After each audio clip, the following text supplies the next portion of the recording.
Have you ever found yourself at a complete loss for words when talking to a woman whose mood suddenly shifts like the weather? One moment, she's warm and open, the next, distant or even sharp in a way that feels like it cuts through you. You wonder, what just happened? Did I say something wrong? Or am I simply missing something about who she really is beneath the surface? That uncomfortable silence after a conversation goes sideways, that feeling of walking on eggshells. There's more going on there than just words. There's a deep current running underneath, one that often remains invisible but shapes everything between you two. This isn't about decoding some mysterious, female mind trope or following tired dating advice. It's about something far more profound, understanding the hidden parts of her psyche that influence how she speaks, reacts, and relates to others. It's about seeing beyond the masks we all wear and recognizing how shadow aspects, the parts of ourselves we try to hide or deny, play a vital role in communication, especially when emotions run high. Imagine a close friend named Anna from Brooklyn. She once told me about an intense argument with her sister during Thanksgiving dinner. The tension escalated quickly over what seemed like a minor disagreement about holiday plans, but afterwards Anna felt drained and confused by her sister's coldness. "It was like I didn't even know who she was," Anna said. One moment, laughter, the next, walls. This story might sound familiar. Many have experienced those sudden shifts in someone we care about but don't quite understand. What Anna didn't realize then was that her sister had been wrestling internally with feelings she hadn't fully faced herself. That coldness was actually a protective shield stemming from unacknowledged fears and vulnerabilities, a part of her shadow self showing up unexpectedly. And when it comes to meaningful relationships, those shadow moments are where most miscommunication lives. You might ask, what is this shadow, anyway? Think of it as the hidden room in everyone's house, a space filled with traits, impulses, memories, and feelings we don't usually invite guests to see. Sometimes it holds fears like rejection or anger, sometimes shame or confusion, other times creativity or strength we haven't acknowledged yet. But because it's hidden, it acts behind the scenes in our behavior and reactions. When trying to communicate effectively with someone, especially a woman who might have been socialized to keep certain feelings out of sight, the shadow can show up as sudden defensiveness, withdrawal, or even unexpected hostility. It's not just being difficult or moody, it's an unconscious self-protection mechanism triggered by something deeper inside. Let me share something I learned from working with Maya, a 29-year-old graphic designer from Portland who struggled with conflict in her romantic relationships. Maya often found herself upset when her partner asked questions she perceived as too probing or critical. One day she told me, "I feel like I'm this fragile vase that could shatter if touched wrong." Digging deeper, Maya realized those feelings came from childhood experiences where she learned that expressing certain emotions wasn't safe. Her shadow had locked away vulnerability behind mistrust and fear. Here's where things get interesting. If you want to speak effectively with someone like Maya, or anyone whose shadow side surfaces, you can't just stick to surface-level exchanges or logic alone. It requires recognizing when that shadow is influencing the interaction and responding not by pushing harder but by allowing space for what feels raw underneath. Here's a simple exercise you can try next time you notice someone withdrawing or reacting sharply during conversation. First, pause your urge to fix things immediately with explanations or reassurances. Instead, gently acknowledge that something might be stirring beneath their words, even if they haven't named it explicitly. Try saying something like, "I sense there's more going on here than what we're saying right now. I'm here whenever you want to share it." Notice how giving this kind of permission invites safety rather than pressure. This approach taps into what Jung described about individuation, not as an abstract spiritual goal but as becoming more real with ourselves and others by accepting all parts of our being, even those hard-to-face shadows. Another practical step is tuning into your own discomfort when conversations become tense. It can be a mirror reflecting your own shadow triggers too. So instead of recoiling from silence or anger coming from her side, or yours, lean into curiosity. What am I feeling right now? What stories am I telling myself about this situation? This mindfulness opens doors for compassion rather than judgment on both sides. You see, speaking with her isn't just about better communication techniques. It becomes an invitation for mutual exploration of hidden layers where real connection happens, beyond polite chatter or conflict avoidance. And yes, I know that sounds idealistic at first glance, and maybe even exhausting. But think back to a moment recently where you felt truly heard in conversation. That rare instant when words fell away because presence itself spoke volumes. Moments like those don't happen by chance. They come from willingness to face shadows together without fleeing them. If this resonates so far, that the key lies not in silencing difficult emotions but embracing them carefully. You're already on an unusual path many never dare take.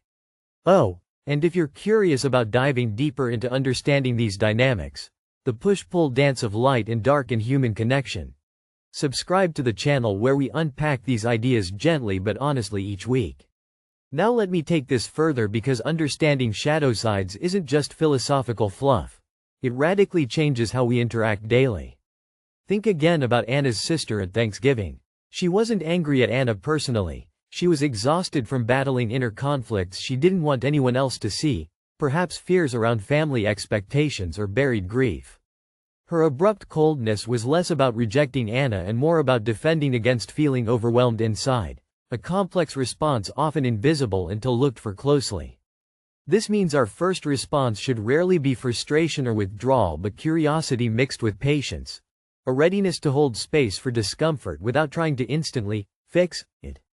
Practically speaking, next time you catch yourself wanting to argue back or shut down emotionally because she seems inaccessible, try slowing down your reaction deliberately. Breathe deeply before answering and test out these gentle phrases. I'm noticing some distance between us right now. Do you want to talk about anything? Or, it seems like something might be bothering you. I'm here whenever. The power lies not so much in solving whatever problem is at hand immediately but in signaling acceptance even of difficult feelings, which paradoxically invites them out instead of pushing them further away. To build on that skill further, and this is where many stumble, we must let go of expecting quick clarity or neat resolutions every time shadow moments surface in conversation. Sometimes silence will stretch longer than comfortable. Sometimes emotions will seem contradictory or confusing. But holding presence through those moments builds trust stronger than any tidy explanation ever could. Here's an exercise you can practice alone anytime. Recall recent conversations where connection faltered unexpectedly, when words didn't land right or emotional distance crept in suddenly. Write down what happened objectively, what was said, what shifted. Then jot how you felt internally during those moments, not only toward her but within yourself too. Frustration?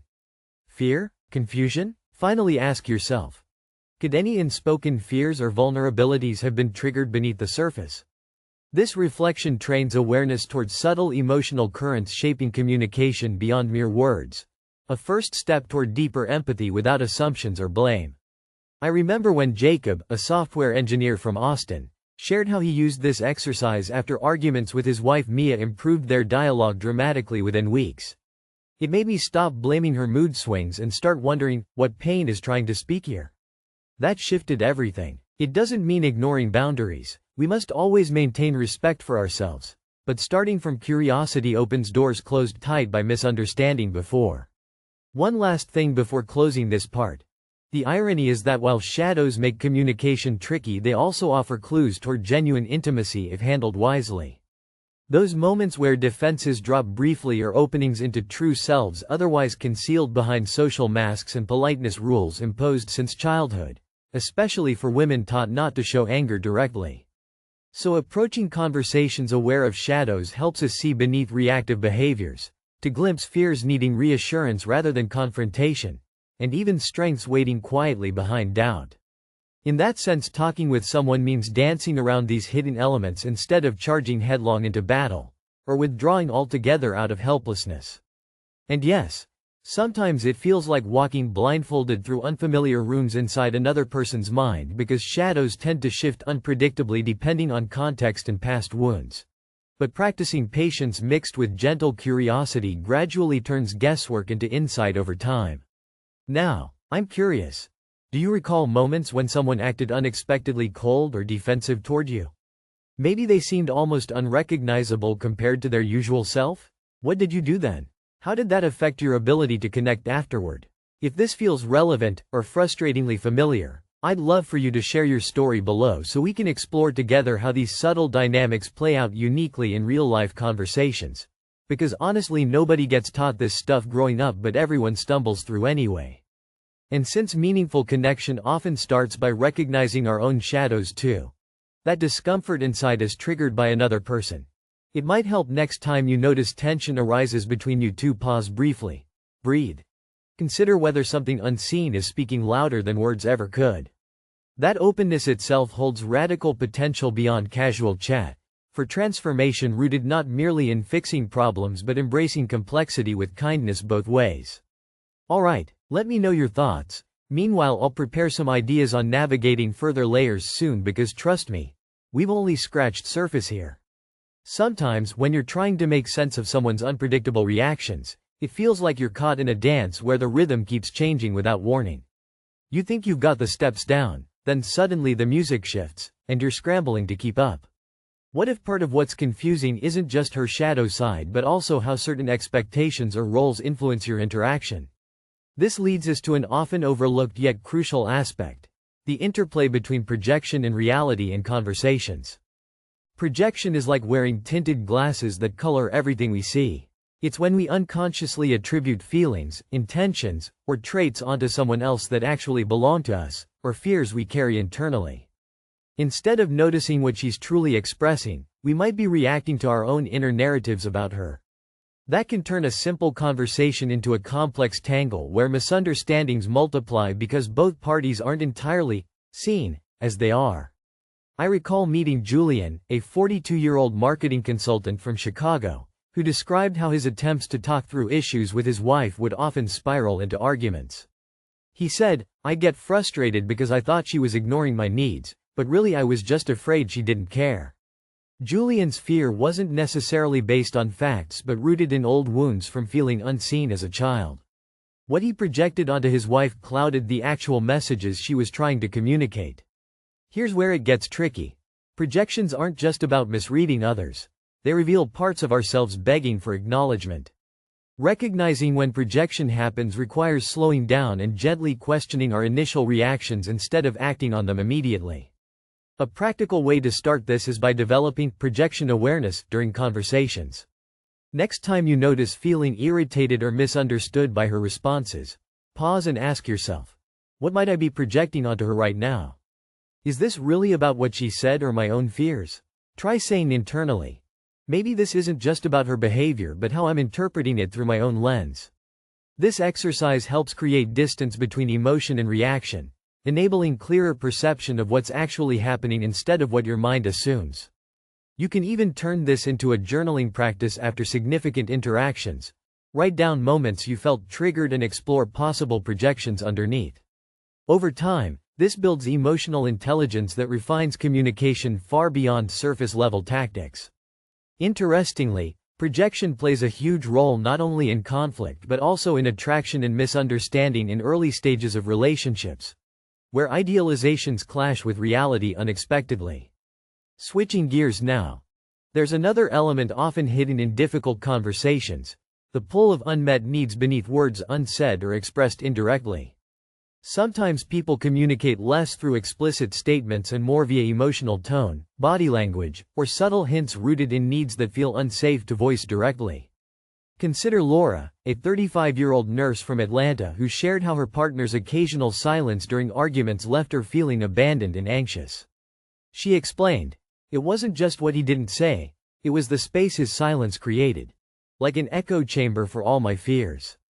Laura later realized that beneath his quietness was a need for processing without pressure, a need she hadn't recognized initially because it looked like withdrawal rather than communication.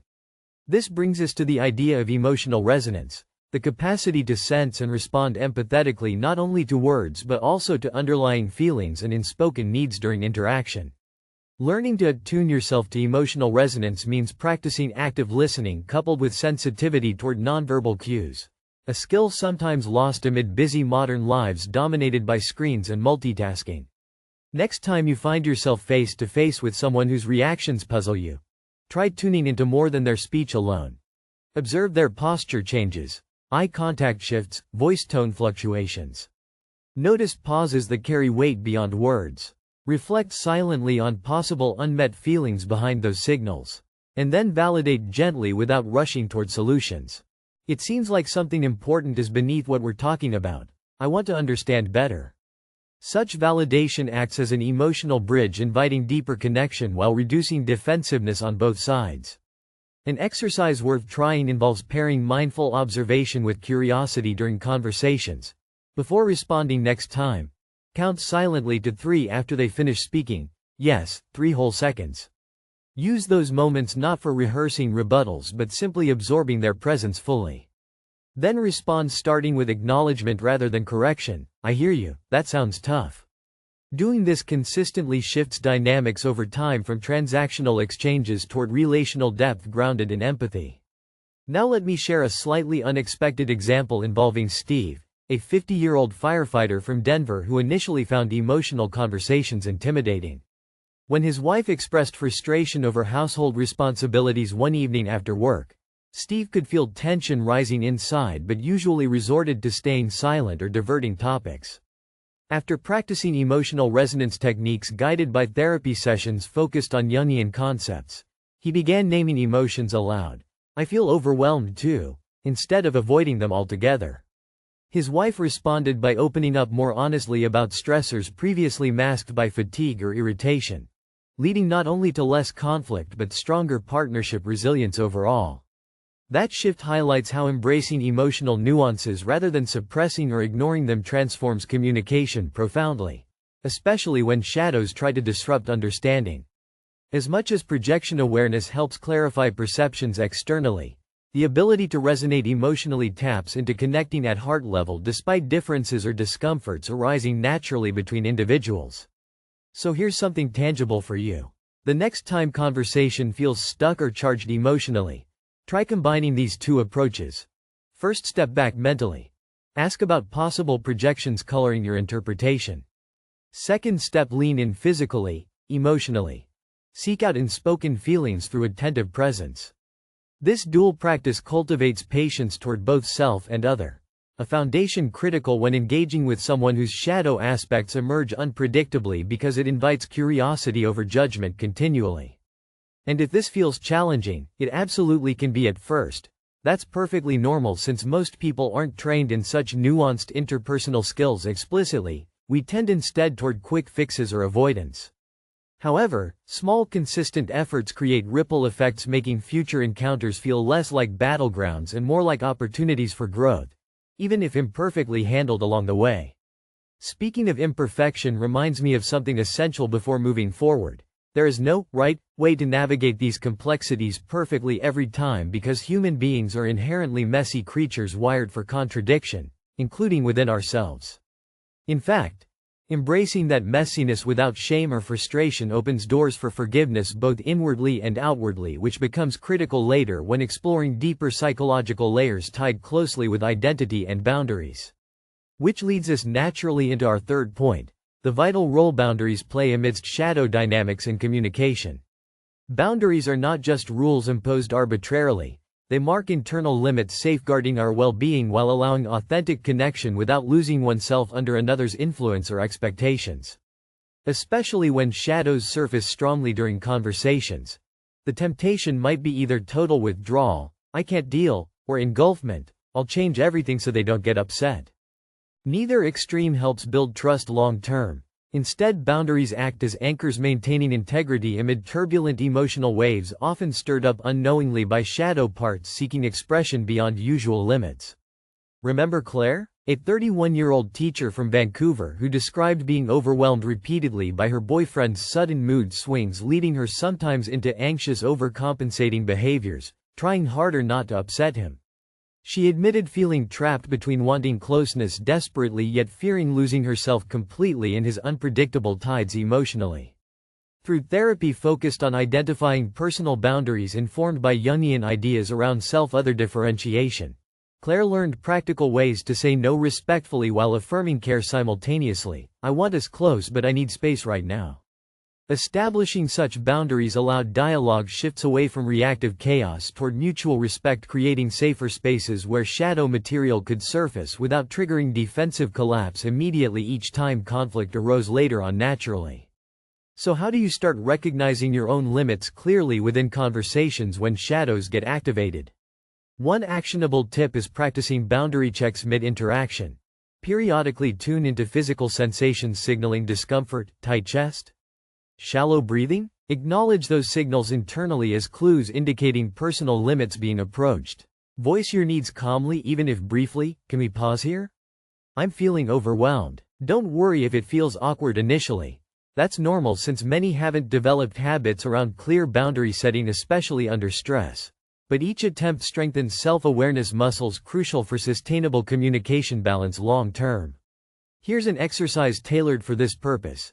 Next time emotions surge unexpectedly during talking, pause briefly, even silently count 1, 2. Identify at least one physical feeling related to discomfort, headache, knot in stomach. Say out loud, or mentally, what you need momentarily. I need a minute, can we slow down? Observe how expressing boundaries impacts atmosphere subtly yet powerfully, whether met with resistance or relief. Practicing such micro-assertions supports healthier exchanges, preventing escalation fueled by shadow confusion masked under vague frustrations common when limits go unspoken until breaking point arrives suddenly, otherwise later damaging trust deeply instead of building it gradually through patience combined with clear honest expression upfront consistently over time. To wrap these points together, it turns out communicating effectively through dark terrain isn't about controlling outcomes perfectly but learning fluidity between deep listening inside yourself plus respectful honesty outside plus compassionate curiosity inwardly plus empathic presence outwardly all at once. Which admittedly sounds like juggling flaming torches blindfolded sometimes.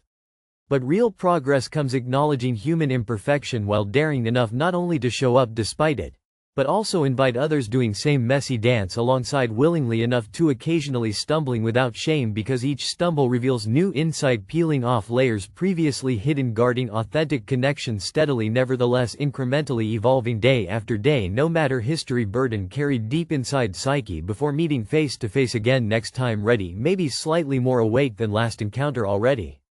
I wonder now, how do you typically handle moments when conversation feels overwhelming? Do you tend toward retreat silently? Or push through quickly hoping tension dissolves? What would happen if instead curiosity mixed lightly with boundary setting became your default toolkit? Feel free sharing below. That kind of honest exchange enriches everyone navigating complicated human landscapes together somehow perfectly anyway. And since exploring these themes often stirs many questions, I have some resources available diving further into boundary setting practices infused with psychological insights if interested later on. You'll find links gently placed alongside this content for easy reference whenever curiosity strikes deeper beyond casual chat zones. For now though, let those ideas settle quietly inside until next steps unfold organically. As they always do eventually once we stop rushing answers needing space nurturing complexity patiently instead. Alright. I'm eager hearing your reflections. Meanwhile stay tuned. I'm preparing more insights unpacking how these patterns weave intricately within different relationship types soon coming up next. There's a particular kind of silence that speaks louder than words. One that carries a weight not just of what's left unsaid, but of what's too complex, raw, or even taboo to voice openly. This silence isn't merely empty space. It's a living presence shaping every interaction when someone's inner world feels too fractured or vulnerable to share directly. Our final point explores the powerful role of emotional containment and how learning to hold that heavy silence without rushing to fill or fix it can transform difficult conversations with the women in our lives profoundly. Take Nadia, a 38-year-old playwright living in Seattle, whose relationship with her mother had always been punctuated by unspoken tensions. Nadia described moments when her mother would suddenly go quiet during family gatherings, not out of anger per se, but because certain feelings, grief, regret, shame, were so buried they hovered invisibly beneath the surface like unseen storms. Nadia confessed that early on she found these silences unsettling and often tried to break them with jokes or rapid chatter, fearing something was wrong or lost forever. But over time, guided by therapy rooted in Jungian ideas about accepting unconscious material gently rather than evading it, Nadia learned a different approach. Instead of rushing to fill the silent spaces, she began practicing emotional containment.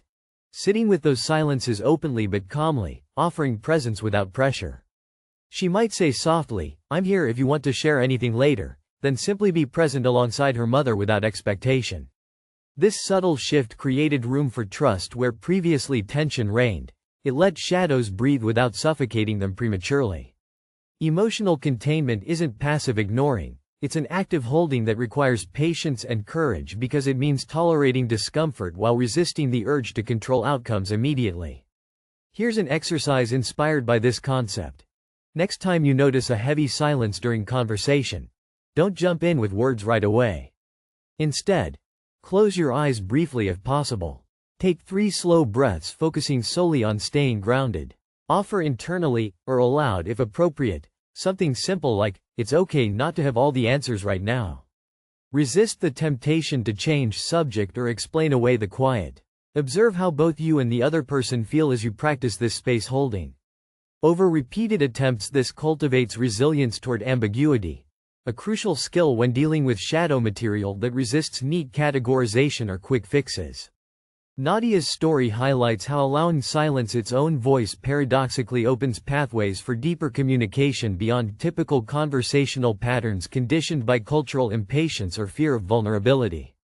And yes, it can feel uncomfortable at times because modern culture prizes constant connection through noise and distraction. But real intimacy often thrives precisely in moments where silence is embraced rather than avoided.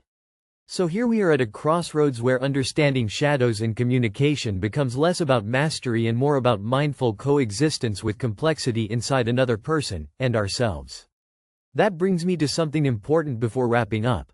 Sometimes we want clear maps for navigating tricky emotional terrain, blueprints guaranteeing success every time. But people aren't mechanical puzzles solved by formulas. They're fluid beings shaped by history, hopes, wounds, and shadow parts, both protective and paradoxically enlightening. Speaking honestly, that unpredictability is where true growth lies if we resist fleeing from discomfort. Rather than fearing shadow moments as threats, what if we saw them instead as invitations? Invitations into depth and authenticity rarely accessed through polite small talk alone? When we accept that her dark side, her fears, resistances, contradictions, is not an enemy but part of her wholeness waiting quietly for recognition, our conversations transform from battlefields into dance floors where imperfect moves still create meaning together. Now imagine shifting one tough conversation into such a dance, a place where judgment softens because curiosity takes center stage, where silence held gently becomes fertile soil for trust rather than barren land forcing escape, where boundaries set clearly protect both hearts instead of barricading closeness, where projections dissolve because self-awareness lights up internal fog. This isn't some romantic ideal. It happens quietly every day between people brave enough to meet each other wholly, even when shadows peek unexpectedly from corners thought long sealed shut. If that feels like tall order, it is. And also deeply human. You don't need all answers today or perfect strategies ready to use instantly. Small acts matter. Pausing before responding. Asking gentle questions. Naming feelings aloud. Daring brief vulnerability. Setting limits kindly. Sitting through uncomfortable silences. All these weave threads knitting fragmented parts of relationship tapestry stronger over time despite inevitable flaws and setbacks. I recall one last vignette from Lena, a photographer in New York City who shared how after years struggling with her partner's erratic moods she started journaling their interactions, focusing on what I notice inside myself. She wrote about frustration turning into curiosity, which then led her to recognize patterns linked not only to his shadow but hers too, including fears she hadn't dared face before about being unlovable at core. That self-reflection allowed space for new conversations grounded less in blame and more in mutual discovery. A breakthrough slowly yet surely shifting their connection toward greater honesty instead of distance. So here lies the beautiful paradox. True dialogue about shadow sides demands openness mixed equally with boundaries. Curiosity balanced alongside patience. Presence paired with respectful distance. Acknowledging imperfection while striving sincerely. This delicate balance mirrors life itself. Not tidy but endlessly rich despite uncertainty. It reminds me now how much human communication is less about flawless execution and more akin to jazz improvisation. Unpredictable rhythms requiring listening deeply, to self, other, moment, and responding spontaneously though imperfectly, nonetheless creating harmony fleeting yet meaningful enough to linger long after music fades. And since we're already diving deep here, I invite you simply reflect quietly now on what parts of yourself might be waiting patiently behind your own conversational shadows. The fears hesitating beneath words not spoken yet. The vulnerabilities nudging softly beneath defenses built over time. What happens if instead of pushing those parts away, you welcome them gently as messengers bringing truth otherwise missed? That kind invitation changes everything subtly but profoundly, because connection starts not outside in control, but inside out through acceptance first. Before signing off today, I want this final thought to linger. Our ability to talk with someone truly emerges when we dare embrace all their layers, including those darker edges society prefers hidden, as essential facets shaping who they are uniquely alive in world alongside us. And it asks us likewise courageously welcome our own shadows as companions, not curses, on this shared journey toward deeper understanding that no algorithm or quick fix can replace. It's messy, it's imperfect, sometimes exhausting, even painful, but also radically freeing beyond measure once accepted, because it reveals humanity stripped bare, flawed yet whole, reaching through complexity toward genuine belonging beyond superficial masks worn habitually everywhere else daily. So next time you face silence thick with unsaid things, notice projection blurring lines between feelings, sense unmet needs whispering softly beneath words chosen, feel boundaries trembling inviting expression, remember emotional containment waiting patiently untouched. Pause. Breathe. Lean softly into unknown spaces together without fear. Because there, in that shared vulnerability, you glimpse possibility rare and precious enough for lasting transformation, far richer than any scripted dialogue ever dreamed. Thanks for walking this path thoughtfully today. If these reflections sparked anything meaningful for you, please drop your thoughts below, because authentic conversation grows richer amid real stories lived beyond theory alone.